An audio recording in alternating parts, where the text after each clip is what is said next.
Hello প্রিয় বন্ধুরা, আমি তো ভীষণই অবাক হয়ে গেলাম আজকে। যে জিনিসটা আমি 15 থেকে 16 বছর ধরে পাইনি, আমি অনেক মিস করেছি। দেখুন তো কোন জিনিসটা আমি পাইনি 15-16 বছর ধরে। আমার তো দেখে বিশ্বাস করবেন না, এত ভালো লেগেছে। আর যে দাদাভাই এটা জিনিসটা পাঠালো আমার জন্য, সেই দাদাভাইকে বলবো অসংখ্য অসংখ্য ধন্যবাদ। ঘুগনিওয়ালা দাদাভাই, দেখুন এখানে রান্না পুজোর প্রসাদ পাঠিয়েছে, মাছ ভাজা, তারপরে একটা তরকারি টাইপের ডাল শুক্তো, তারপরে এই ভাজা, একটা ইলিশ মাছ, পটল ভাজা, কুমড়ো চচ্চড়ি, পুঁই চচ্চড়ি,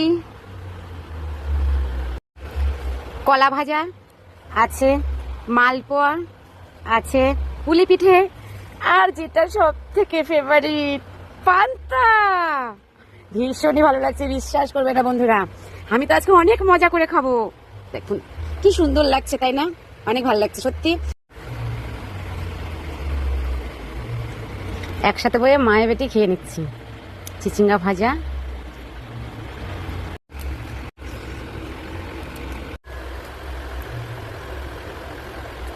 ইয়ামি, সেই মজা।